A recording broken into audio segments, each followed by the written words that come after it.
Unapata stress, ati unaangalia maisha ya celebrity, unatamani kukaa kama wao. My dear friend, people are suffering. Fanya hiyo kazi unafanya. Wacha nikwambie hao watu unasema ati nataka nikuwe na followers wengi, nikae maisha kama ya friend. My dear friend, watu wanasuffer. Watu wanasuffer. Ile maisha yote mnaona online ni fake. Hata filters. Simuangalia hata sura. Unaangalia mtu unasema, kwani unatumia skin care gani? Filters. Angalia hapa sina filter. Unaona? Nywele hata inakaa ni shaggy. Lakini nikiweka filter inakaa ni kama ndio imetoka salon. Everything ni fake. Wachani niwaambie kama tiaro chafu. Unajua saa zingine naangalia watu ile maisha wanakaa. Ushawahi angalia kama mtu unaona aka ile maisha kanakaa. Hata unataka kuitamani, lakini deep down ukifanya research unachunguza unaona huyu hata hii nyumba si yake. Watu wengi hata wanakaa single rooms na ni celebrity, lakini kwenye wanaenda kurekondia ni place ya matajiri, nyumba ni za wenyewe. My dear friends, wacha kuona kama umefail. Nataka niwakreatie tu awareness. Hii pia pressure ya watu. Na naona unapata mtu alikuwa celebrity kidogo amepata depression kwa sababu kuna zile standards unataka watu waone uko nazo. My dear friend, ushawahi fanya research unaona kama mtu juu ni celebrity, nani alikwambia juu wewe ni celebrity lazima uvae nguo tofauti ati kila siku uweze rudia hii t-shirt? Unajua iko na miaka ngapi? Maybe hakuna mtu atawahi nipea depression. Imagine ati uko na nguo za taki.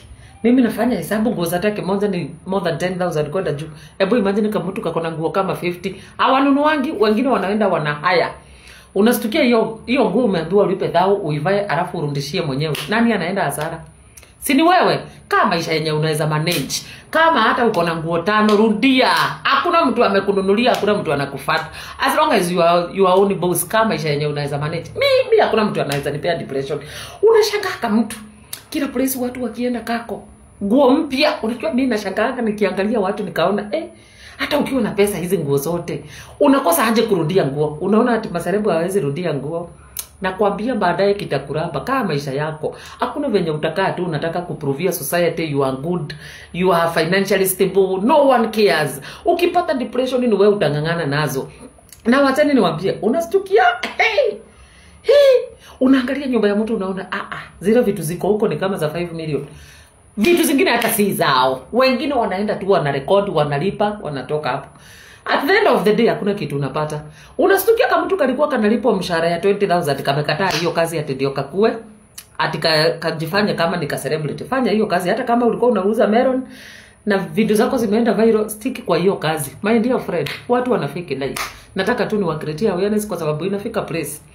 Unastukia ile maisha fulani yanakaa naweza itaka. Wewe unastukia sasa ni mwili utauza ndio ukae kama wao. My friend, usijipe stress. Relax, fanya ile kazi inakupea, bora unajua ni kazi genuine. But zingine za mashida